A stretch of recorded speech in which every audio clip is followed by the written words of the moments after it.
The greatness of a dynasty was never built upon the true wealth of its people, but upon the sophisticated art of manipulation designed to transform subsistence into an eternal illusion. When a kingdom ceaselessly expands its borders, creates superior tools of production, and generates more wealth, common sense suggests that the lives of the laborers toiling in the fields should become more leisurely.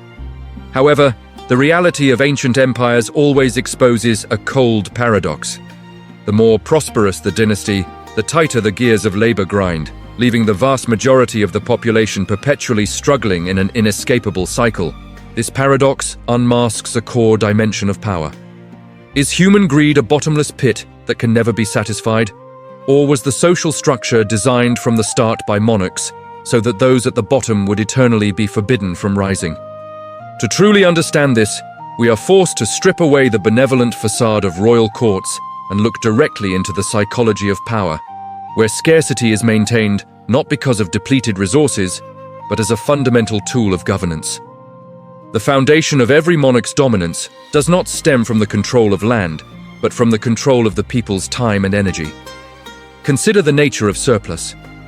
When a new technique emerges that doubles food production, a farmer should theoretically only need to work half a day to feed his family. If that were to happen, they would have leisure time. It is precisely this leisure that is the seed that destroys all orders of power. Leisure allows humans the time to reflect, and reflection gives birth to awareness. When those with low voices and small stature have the time to look up at the throne and question the authority of those above them, the structure of the court begins to fracture. Therefore, the most masterful art of statecraft is not to let the people starve to death, for extreme hunger breeds banditry and rebellion, but rather the technique of keeping them just fed enough while absolutely never allowing them to be idle. The strategic minds behind the throne understand perfectly well that the surplus energy of the populace must be wrung out at all costs. A developing society does not mean the people are liberated. It merely provides the nobility with more sophisticated methods to drain their strength. A busyness that leads to exhaustion is an invisible but most certain shackle. When a person must labor frantically from dawn till dusk just to maintain their breath, their mind will wither, leaving them without the strength to think of anything beyond the boundaries of their plot of land and their evening meal. However, using the whip or direct violence to force labor is merely the method of rulers lacking vision. Violence exposes a cruel nature and easily incites resistance. A true sovereign rules by manipulating the very souls and desires of the ruled. They realize that the best way to keep a plow animal running without rest is to dangle an enticing bait in front of it and continuously push that bait further away with every step it takes. As the wealth within the kingdom grew more abundant, the nobility began to create entirely new tiers of needs. They established strict standards for luxury and dignity. In the past, a thatched roof and coarse cloth garments were the limits of sufficiency. But the court began to flaunt silks and brocades, extravagant feasts filled with rare delicacies, and chariots carved with jade and jewels.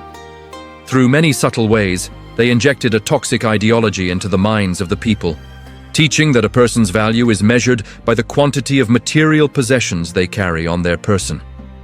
Suddenly, the needs of ordinary people inflated uncontrollably. They no longer felt satisfied with coarse cloth. They craved soft silk.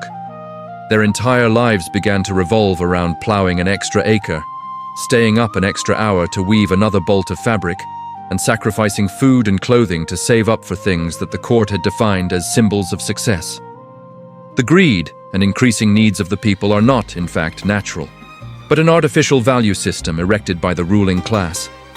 The court transforms the aspiration for life into a vain race, where the people voluntarily tether themselves to the machinery of labor in exchange for illusory glory.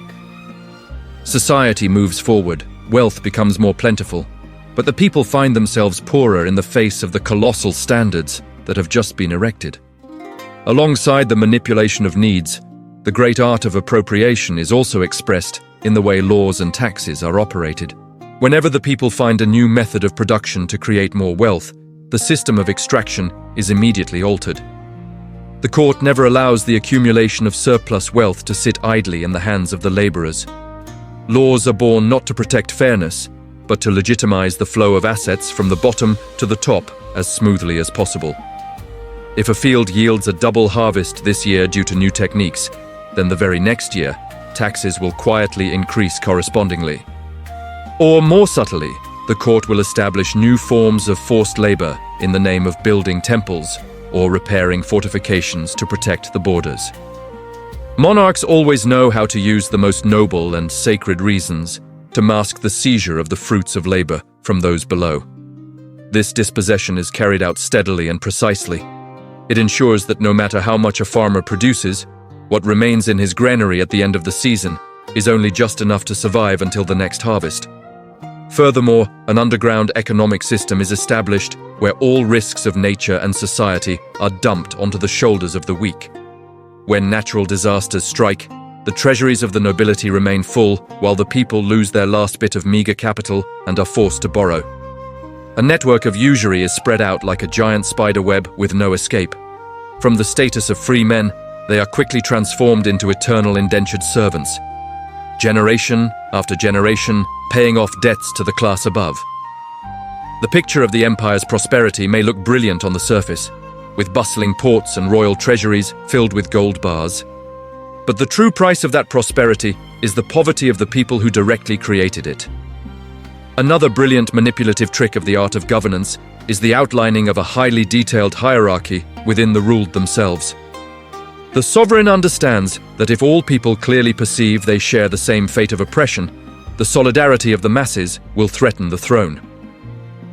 To crush this danger, the court grants petty privileges and creates countless different social strata. In the same village, someone will be made village head, someone will have their heavy labor reduced because they are literate, and a craftsman will see himself as more noble than a hired plowman. The court throws scraps of honor down to the crowd and coldly watches the people fight among themselves. Whoever gains a small privilege will immediately despise and suppress those standing below them, instead of realizing that everyone is merely a pawn on a vast chessboard arranged by someone else.